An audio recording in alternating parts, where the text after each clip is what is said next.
आज बड़ा ही सुंदर दिन है इस संस्था के लिए और पूरे ब्रज क्षेत्र के लिए कि ऐसा सेवा कार्य जो हमारे ब्रज की धरती पर ठाकुर जी की, श्री जी की इस धरती पर किया जा रहा है।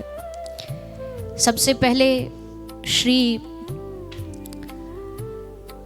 सुशील शर्मा जी, उनकी पूरी संस्था, उनका पूरा परिवार, उनकी पूरी टीम जो इस कार्य में लगी हुई है, उसको मैं बहुत बहुत शुभकामनाएं देती हूँ कि आपने इस क्षेत्र में, इस ब्रज की धरती पर एक ऐसा सुंदर कार्य किया है जो वास्तविकता में ऐतिहासिक है और युगों युगों तक इसे याद रखा जाएगा।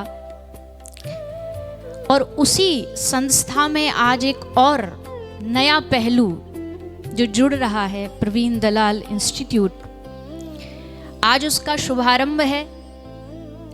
हमारे बड़े ही प्रिय, अति प्रिय परिवार है दलाल परिवार। हमारे श्री नयन भाई बिंदु दलाल जी, आपके परिवार के द्वारा अपने पूजनीय पिताजी की पुण्य स्मृति में इस सुंदर बिल्डिंग का निर्माण आज यहाँ पर शुभारंभ किया जा रहा है। यहाँ से दूर नहीं है श्री गिरिराज जी, और गिरिराज जी की कथा आप सब जानते हैं कि 7 साल के कन्हैया ने गोवर्धन पर्वत को धारण कर लिया था। पर ये भी नहीं भूलें कि गिरिराज जी को अगर भगवान श्री कृष्ण ने एक उंगली पर उठाया था तो ब्रजवासियों ने उसमें अपनी थोड़ी थोड़ी लाठियां भी लगाई थी।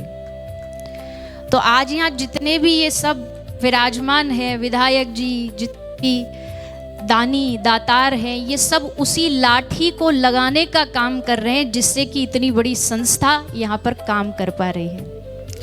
अगर मैं दलाल परिवार के बारे में बताऊं, आपके मुख से इस संस्था के बारे में कई बार सुना। यहाँ जितने भी महापुरुष बैठे हैं, इनके मार्गदर्शन में हमने यही सीखा है कि खाया पिया अंग लगेगा, पर जो सेवा में जो दिया जाता है वो हमारे संग चलेगा। आप यूएसए से हैं तो आप इंडियन करेंसी यूएसए में नहीं चला सकते। अगर चलानी है तो क्या करना पड़ेगा? उसको एक्सचेंज करना पड़ेगा, उसको डॉलर में कन्वर्ट करना पड़ेगा। वैसे ही जैसे अभी महाराज जी, हमारे सुदामा कुटी वाले महाराज जी कह रहे थे कि यहाँ जो हमने कमाया है वो यहाँ तो काम आएगा, लेकिन क्या वो ऊपर काम आएगा? आएगा कि नहीं आएगा? नहीं आएगा। तो फिर क्यों कमा रहे हैं? काम तो आएगा, पर अब उसको कन्वर्ट करना पड़ेगा, तब काम आएगा। यहाँ की करेंसी अमेरिका में नहीं चल सकती, लेकिन उसको अगर कन्वर्ट करेंगे, एक्सचेंज करेंगे तो चल सकती है। ठीक वैसे ही यहाँ से ले जाने का एक ही रास्ता है, दे जाना। जितना दे जाएंगे उतना साथ ले जाएंगे। तो जो दलाल परिवार और भी जितने यहाँ दानदाता बैठे, ये वही काम कर रहे हैं। ये एक्सचेंज कर रहे हैं अपने अर्थ को, अपने पैसे को, अपने धन को। क्यों? क्योंकि किसी ने बहुत अच्छी बात कही कि आपकी पत्नी मृत्यु के बाद जाएगी दरवाजे तक, मकान तक, आपका पुत्र जाएगा अग्निदान तक, आपके रिश्तेदार जाएंगे शमशान तक, लेकिन आपके अच्छे कर्म जाएंगे जो सीधा जाएंगे भगवान तक। जितनी उसकी कमाई कर लेंगे उतना हमारे साथ जाएगा। और जो यहाँ ये संस्था कर रही है, दृष्टि देना, क्योंकि जैसी दृष्टि वैसी सृष्टि, दृष्टि बदलेगी तो सृष्टि बदलेगी। और आँख किसी को दृष्टि देना, इससे बड़ा मुझे नहीं लगता कोई सेवा कार्य, कोई दान हो सकता है।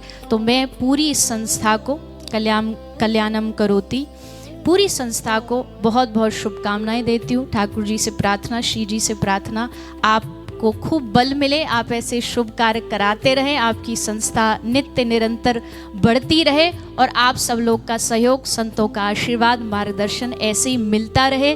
क्योंकि कोई भी संस्था, क्योंकि हम भी एक सेवा संस्था चलाते हैं, हमें पता है कि सेवा करना आसान नहीं होता है। यहाँ बहुत सारी रुकावटें आती हैं और सबसे बड़ी रुकावट तो ये भी आती है कि लोगों को लगता है कि ये पैसे कमाने के लिए करते हैं। और ये टैग तो संस्था चलाने वालों पे लगा ही है कि ये तो बिजनेस करते हैं, ये तो पैसा कमाते हैं। लेकिन जब आपका पूरा परिवार, आपका जीवन किसी संस्था के लिए आप समर्पित करते हैं, उस व्यक्ति से पूछिए कि उसने अपने जीवन के कितने दिनों को उस संस्था के लिए दिया है, जोड़ा है। अगर हम कुछ कर भी नहीं सकते, लेकिन अगर उनका थोड़ा उत्साह भी बढ़ा दें तो ये भी एक बहुत बड़ा दान होगा, ये भी एक बहुत बड़ी सेवा होगी। और कोई भी शुभ कार्य करने वालों को, सेवा कार्य करने वालों को, मुझे लगता है अगर कुछ अच्छा करना है तो आगे बढ़ते चलो, बढ़ते चलो। जैसे एक ज़्यादा समय नहीं लूँगी क्योंकि वक्ताओं को माइक मिल जाए तो वो छोड़ते नहीं हैं। एक नेता और एक वक्ता ये माइक से चिपक ही जाते हैं, लेकिन यहाँ बहुत सारे संत महापुरुष बैठे, उनका मार्गदर्शन कि एक मेंढकों का झुंड कहीं पहाड़ पे चढ़ रहा था, तो चढ़ते चढ़ते चढ़ते उसमें कुछ मेंढक थोड़ी दूर गए फिर गिर गए, थोड़ी दूर गए फिर गिर गए। एक मेंढक ऊपर चढ़ता जा रहा था, नीचे उसके सब मेंढक खड़े खड़े उसको हाथ उठा उठा के कूद कूद के कह रहे थे मच्छर मच्छर गिर जाएगा, तेरी हड्डी पसली टूट जाएगी, टांग टूट जाएगी। वो चढ़ता गया और टॉप पे चढ़ गया, पहुंच गया। तो किसी ने पूछा कि वो कैसे पहुंच गया, तो उत्तर मिला कि वो कान से बहरा था, इसलिए वो टॉप पे पहुंच गया। जब सब लोग खड़े होके चिल्ला रहे थे ना मच्छर मच्छर गिर जाएगा, वो समझ रहा था कि हाथ उठा के कह रहे चढ़ जा हम तेरे साथ हैं। तो वैसे ही मुझे लगता है कि ये मेरे जीवन की बहुत बड़ी शिक्षा है, और ये मैं जो भी संस्था होती है उसे ज़रूर बोलती हूँ कि बहरे बन जाओ, करते चलो, आगे बढ़ते चलो। जो लोग कहते हैं कि नहीं कर पाओगे, एक दिन वही आपकी सेवा को प्रणाम करेंगे। तो ये संस्था वास्तविकता में प्रणम्य है। आप सब ऐसे ही आगे बढ़ते रहें। नई जो ये शुभारंभ बिल्डिंग का हो रहा है प्रवीण दलाल ऑफ इंस्टीट्यूट, इसके लिए मैं बहुत बहुत शुभकामनाएं व्यक्त करती हूँ। जय श्री राधे। सभी संतों को प्रणाम।